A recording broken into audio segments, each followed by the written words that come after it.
You packed all my things? I protected what was mine. You planned this? No. You did when you tried to sell my home behind my back. The day my husband raised his hand to me, he thought fear would keep me silent. He was wrong. By noon the next day, every box he owned was sitting on my front lawn. The locks had been changed. 2 police officers were waiting near the driveway, and his mother was carrying flowers because she believed she was about to move into my house. My name is Claire Bennett, and for 7 years I confused patience with love. I believed a good wife kept the peace. I believed marriage meant compromise. I believed that if I stayed calm enough, worked hard enough, and forgave often enough, the man I married would become the man he had pretended to be. Instead, he became more comfortable showing me who he really was. And when I finally understood the truth, I did not scream. I did not beg. I made a phone call, opened a file, and let the evidence speak for me. But the story did not begin with the slap. It began with a house. The house stood on a quiet street outside Richmond, Virginia. It had white columns, dark green shutters, and a wide front porch where my father used to drink coffee every Sunday morning. He helped me buy it 3 years before I met Daniel. I had saved for the down payment, but my father added enough money to keep me from taking a dangerous loan. He insisted that the deed remain in my name alone. At the time, I laughed and told him he worried too much. He did not laugh back. "People are kind when kindness costs them nothing," he said. "The real test comes when they want something you own." My father had spent 35 years working as an accountant. He trusted people, but he trusted documents more. When Daniel and I became engaged, my father asked me to sign a prenuptial agreement. Daniel acted offended for exactly 1 evening. Then he softened. "I do not care about your house," he told me. "I care about you." He kissed my forehead and signed every page. That moment convinced me I had chosen well. Years later, those same pages would help save my life. In the beginning, Daniel was charming in a way that made people feel chosen. He remembered birthdays. He opened doors. He sent flowers to my office for no reason. He told funny stories at dinner and made strangers laugh within minutes. Everyone liked him, especially my father. That made what happened later even harder to accept. The first changes were small. Daniel began making comments about my clothes. Not insults. Not at first. Suggestions. "That dress makes you look tired. Are you sure you want to wear that? My clients will be there. Maybe choose something more polished." Then he began correcting the way I spoke. He said I explained things too slowly. He said I asked too many questions. He said my laugh was too loud when we were around important people. Whenever I looked hurt, he smiled as if I had misunderstood. "I am helping you," he would say. So I thanked him. That is the embarrassing part. I thanked him for making me smaller. His mother, Gloria, made the process easier for him. Gloria lived 40 minutes away, but she behaved as though our house were a second home built for her convenience. She arrived without calling. She rearranged my kitchen. She criticized my cooking. She opened cabinets, looked through drawers, and once replaced my living room curtains while I was at work. When I complained, Daniel sighed. "She is trying to help." When I asked Gloria to call before visiting, she stared at me as if I had insulted her. Family should not need an appointment. Slowly, boundaries became arguments, and every argument ended the same way. I apologized. Not because I was wrong, because I was tired. 3 years into the marriage, my father died after a short illness. His death changed the balance inside our home. He had been the one person Daniel never openly challenged. After the funeral, Daniel became less careful. He started calling the house, or biggest asset. At first, I thought the words were harmless. Then he began talking about renovations we could not afford. A larger kitchen, a pool, a home office with custom shelves. When I said no, he accused me of being afraid of success. "I am building a future," he said. "You are holding us back." Daniel worked in commercial development. His job sounded impressive, and for years I believed he was doing well. He wore expensive suits, drove a luxury vehicle, and talked constantly about investors, contracts, and upcoming deals. What I did not know was that most of his success was borrowed. The first warning arrived in a plain white envelope. It came from a bank I did not recognize. The letter thanked us for our interest in a home equity loan. I read it twice. Then I called the number at the bottom. The loan officer told me an online inquiry had been started using my address, but it had not been completed because the ownership information did not match the applicant. The applicant was Daniel. When I confronted him, he laughed. I was only checking rates. Why did you use my house? Our house. My name is the only name on the deed. His expression changed for half a second. Then the smile returned. You always make everything sound hostile. He kissed my cheek and walked away. That night, I heard him speaking quietly to Gloria in the garage. I could not hear every word, but I heard enough. She is being difficult. Then Gloria said, she will come around when she understands what is at stake. I stood behind the laundry room door, holding a basket of towels, and felt something cold move through me. The next morning, Daniel acted normal. Too normal. He made coffee. He asked about my schedule. He even offered to pick up dinner. I wanted to believe I had imagined the danger in their voices. So I did what frightened people often do when the truth feels too large. I waited. 2 weeks later, a real estate agent called me at work. She said she needed to confirm the time for the private valuation of my property. I told her there must be a mistake. She checked the address. There was no mistake. The appointment had been requested by Daniel. I canceled it. Then I asked her to send me the original request. The email included a message from my husband. My wife is emotionally attached to the property, but I am handling the financial decisions. Please keep communication with me until we are ready to list. I read that sentence until the words became blurry. That evening, I did not confront him. For the first time in my marriage, I kept what I knew to myself. I called Mara Levin. Mara had been my father's attorney and one of his closest friends. She was sharp, patient, and impossible to intimidate. When I told her about the loan inquiry and the real estate agent, she became silent. Claire, she finally said, I need you to listen carefully. Do not accuse him yet. Do not sign anything. Do not leave original documents where he can reach them. My hands began to shake. Do you think he can sell the house? Not legally without you. But people who are desperate sometimes attempt illegal things. The word desperate stayed with me. I asked what I should do.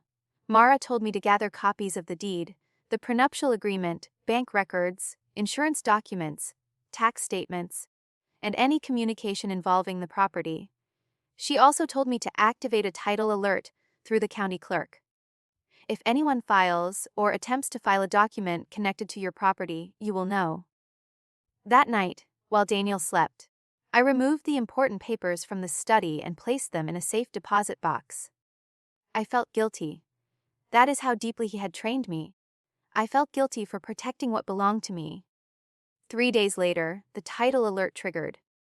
Someone had requested a certified copy of the deed. The request came from Daniel's office.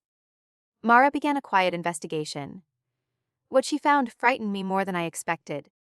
Daniel's business unit had lost money for nearly a year. 2 investors were threatening legal action. He had personally guaranteed a private loan. His vehicle payments were overdue. Several credit cards were close to their limits. The expensive life he displayed was collapsing. And he had decided my house would save him. But there was more. Mara discovered that Daniel had shown one investor a financial statement listing my property as a marital asset available for future collateral. He had not transferred the house. He had not forged my signature yet, but he had already used the idea of my house to keep money flowing toward him. I felt betrayed, but I also felt foolish. For years he had accused me of being suspicious whenever I asked a reasonable question. Now I understood why. Confusion had been useful to him.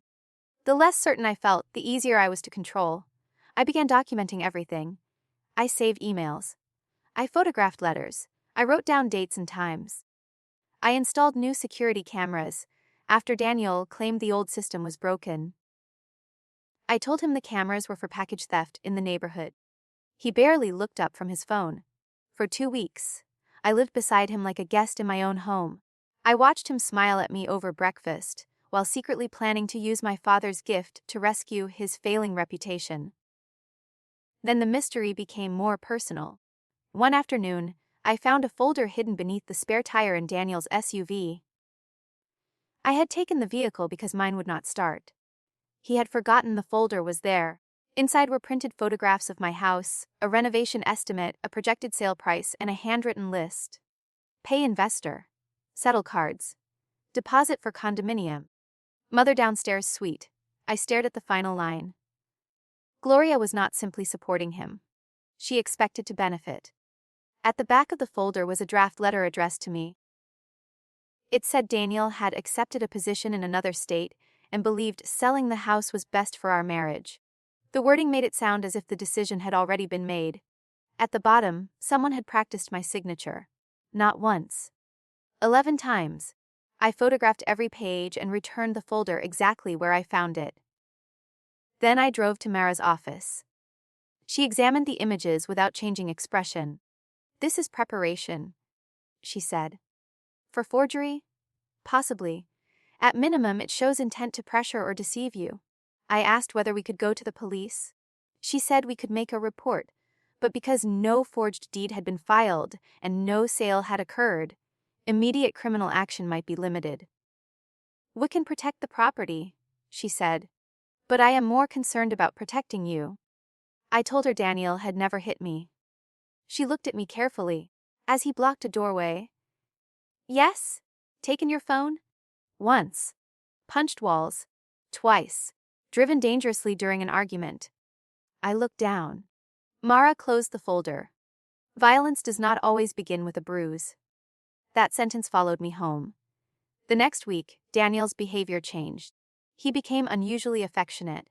He cooked dinner, he brought flowers. He talked about taking a vacation. Then, after dessert, he placed a document beside my plate. "It is just a refinancing authorization," he said. I did not touch it. "What are we refinancing?" "The house." "No." His smile tightened. "Claire, this is a smart financial move." "No. You have not even read it." "I do not need to." He leaned back. "So you do not trust me?" "I trust the deed." For a moment, the room became completely still. Then he folded the paper slowly. "My mother was right about you." I felt fear, but beneath the fear was something new. Anger. "What did she say?" "That you would choose a building over your husband." "This is not about a building." "It is exactly about a building." "No. It is about you trying to borrow against property you do not own." His chair scraped across the floor as he stood. "You have been talking to someone." I said nothing. He walked around the table. "Who?" I picked up my phone. He reached for it, but I stepped back. "Do not touch me?" The words surprised both of us. Daniel stared at me as if I had spoken in a language he did not understand. Then he smiled. Not warmly. "You are becoming dramatic." I left the room and locked myself in the bedroom. That night, I slept with a chair beneath the door handle. The following morning, I met Mara and began preparing for divorce. We planned carefully. I changed passwords. I opened a separate bank account. I moved family jewelry to the safe deposit box. I gave Mara copies of every record. I also packed an emergency bag and left it with my neighbor, Mrs. Reynolds.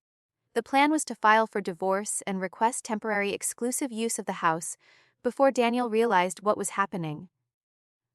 But Daniel forced the timeline. It happened on a Thursday evening. I came home early and found Gloria seated at my dining table with a bottle of champagne. Daniel stood near the fireplace. A man in a gray suit was measuring the living room windows. I stopped in the doorway. "Who is he?" Daniel answered too quickly. "Contractor." The man looked uncomfortable. "I am with Red Oak Property Services," he said. I was told the home was being prepared for market. I looked at Daniel. He did not apologize. He looked annoyed that I had arrived before he expected me. I told the man to leave. After the front door closed, Gloria poured champagne into 3 glasses. "There is no reason to make this ugly," she said. I laughed once because the situation was so unbelievable. "You are preparing to sell my house." Daniel stepped closer. We are trying to save our future. Your debts are not my future. His face changed. Gloria's hand froze around the bottle.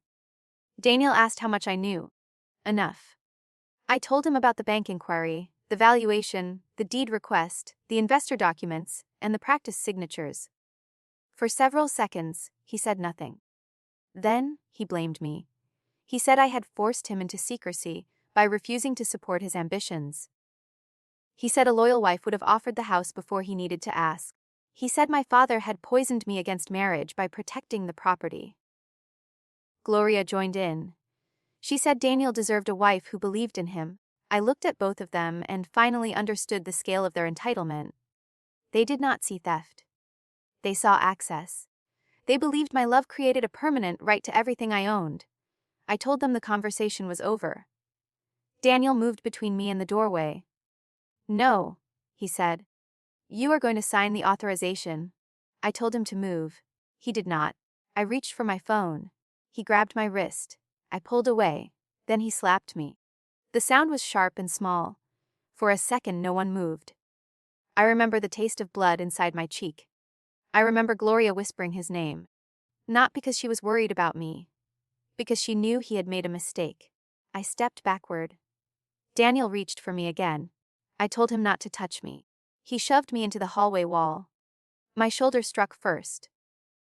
Then the back of my head hit the plaster. A framed photograph fell and shattered beside me. That was the moment something inside me became completely clear. I was not going to survive by explaining myself better.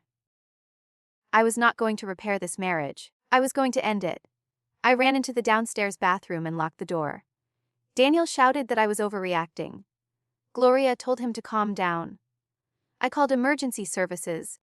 The police arrived within minutes. The cameras had recorded everything. Daniel was not arrested that night because he had left before the officers arrived, and the initial response required further review. But the officers photographed my injuries, collected my statement, and helped me contact a domestic violence advocate. At the hospital, a nurse documented the swelling on my face and the bruising across my shoulder. Mara met me there after midnight. She did not say, "I told you so." She held my hand while I cried. Then she asked one question. "Are you ready to take your home back?" I said yes. By sunrise, we had a plan. Mara filed for an emergency protection order and exclusive possession of the property. The police report, medical photographs, security footage, prenuptial agreement, and evidence of the attempted property scheme were attached. A judge approved temporary emergency relief that morning. Pending a full hearing, Daniel was prohibited from entering the house or contacting me directly. I hired licensed movers. I hired a locksmith. I hired private security. Every item Daniel personally owned was photographed, inventoried, packed, and placed beneath waterproof covers on the front lawn. I did not destroy anything. I did not hide anything.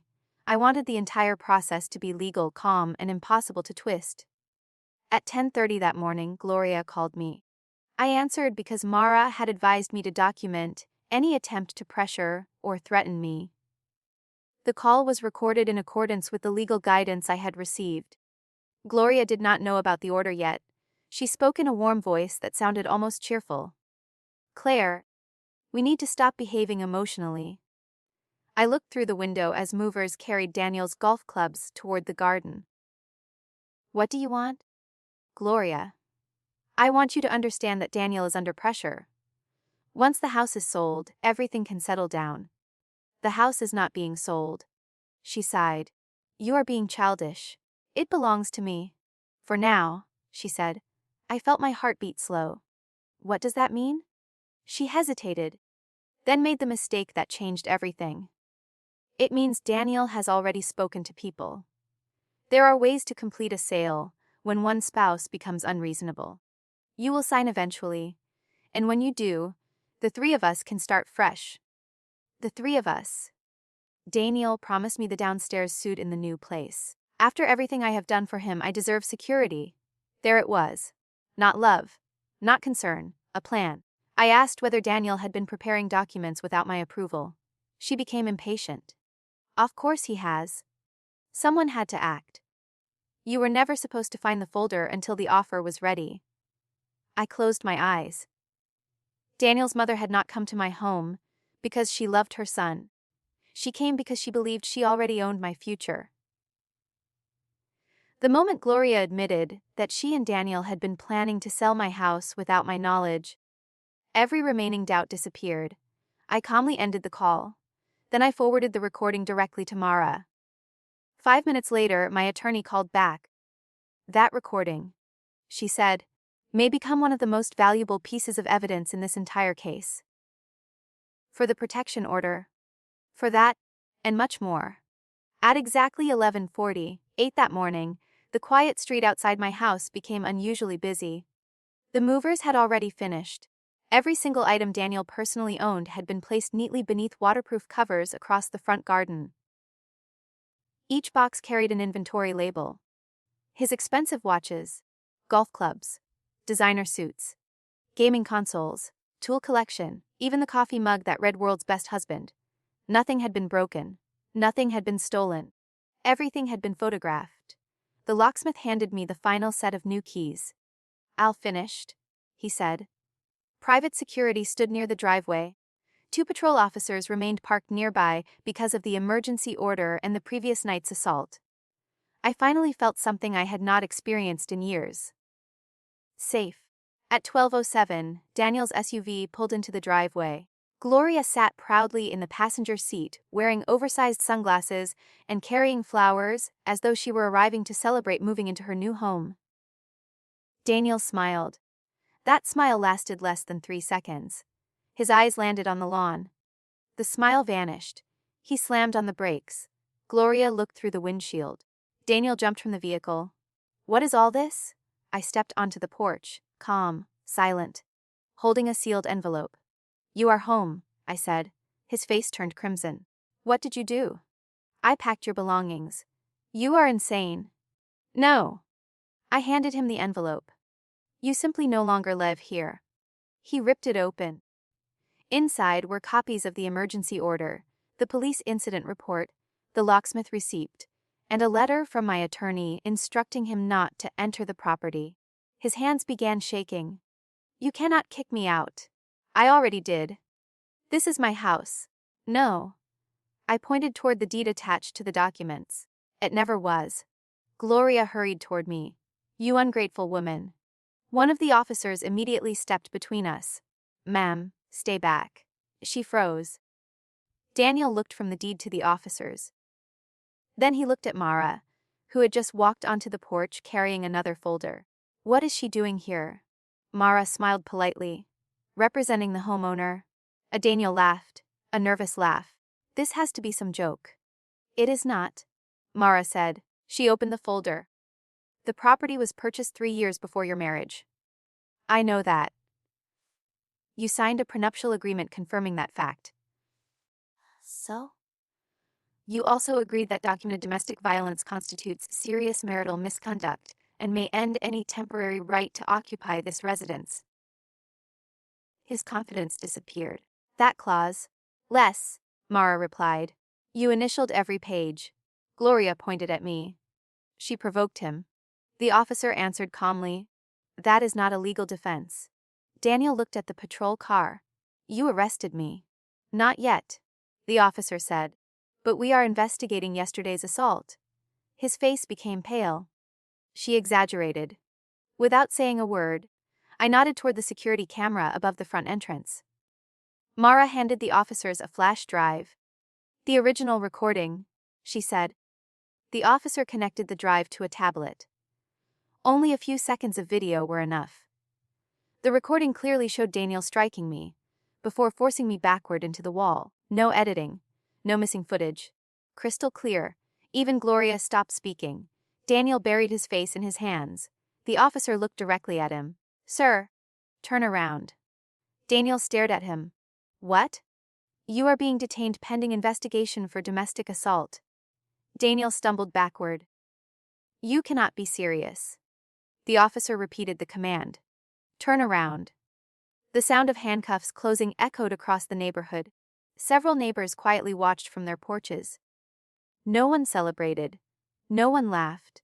They simply watched the truth arrive. Gloria screamed that I had destroyed the family. I answered softly, "No, violence did." As the patrol car drove away, Gloria remained standing beside Daniel's boxes. For the first time since I had known her, she looked completely powerless. She stared at the house. "My son gave you everything."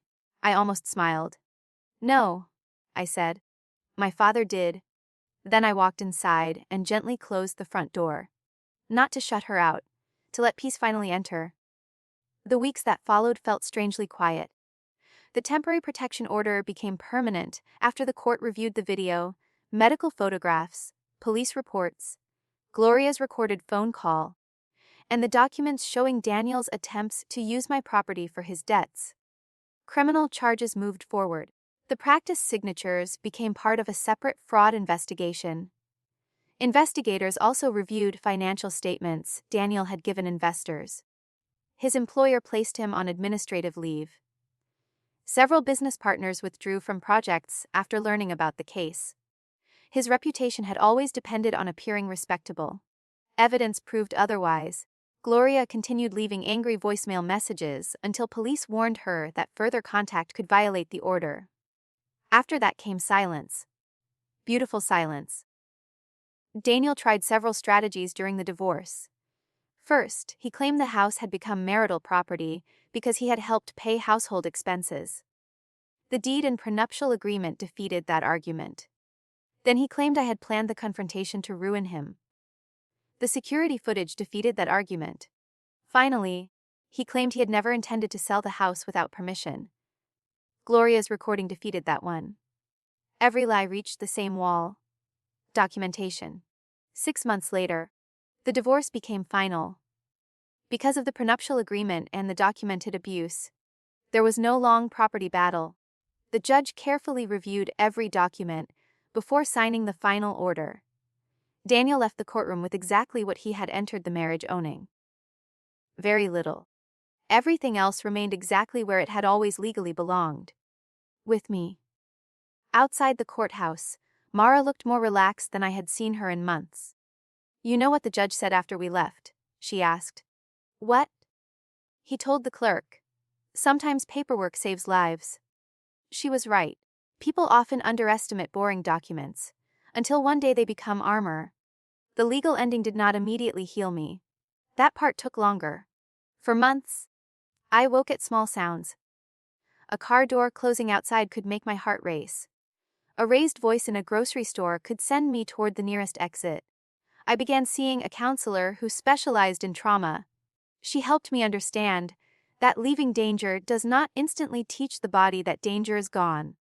Healing was not dramatic. It was made of small decisions. Sleeping with the bedroom door open. Turning music on while I cooked. Inviting a friend over without checking whether anyone approved. Buying yellow curtains because I liked them. Saying no without explaining why. I repainted the hallway where Daniel had shoved me. The cracked picture frame was replaced with a photograph of my parents smiling in front of the house the year I bought it. For years I had hidden pieces of myself to avoid arguments. Now I filled every room with things that made me happy. Fresh flowers, books, forensic, ladder. No permission required. I also adopted an elderly golden retriever named Winston from a rescue shelter. The volunteer smiled when I signed the papers. "He does not trust loud voices," she said. I scratched behind Winston's ears. "Neither do I." We understood each other immediately. Winston followed me from room to room during his first week. At night, he slept beside the front door, as if he had appointed himself guardian of the house. But slowly, he changed too. He stopped flinching when a delivery truck passed. He began sleeping on his back in the sunlight. Watching him learn safety reminded me that trust could return without forgetting what had happened. Nearly 1 year after Daniel's arrest, I hosted my first dinner party, not because someone demanded it, because I wanted to. The dining room glowed with candlelight. Neighbors who had quietly checked on me after everything happened sat around the table telling stories and laughing until nearly midnight. Halfway through dinner, Mrs. Reynolds from across the street raised her glass. "I have lived here 22 years, she said. Everyone looked toward her. You know what I remember most? Someone asked what she meant. The day her ex-husband's belongings covered the garden. Everyone laughed gently. Then Mrs. Reynolds looked at me. That was not the day a marriage ended, she said. It was the day our neighbor finally came home. For several seconds, nobody spoke. Then I realized tears had formed in my eyes. Not because I was sad. Because she was right. I had lived in that house for years before Daniel left. But I had not truly felt at home. Home should not require silence to remain peaceful. Home should not punish you for having boundaries. Home should not belong to the person who controls the money, the mood, or the room. A home should be the place where your dignity is safest. Later that evening, after everyone left, I stood alone on the porch with Winston beside me. The garden where Daniel's possessions had once been stacked was now filled with roses.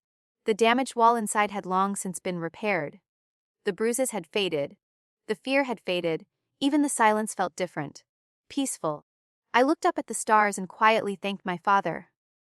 Not for leaving me a house. For teaching me, before he died, that love should never require surrendering dignity. Daniel believed ownership came from marriage.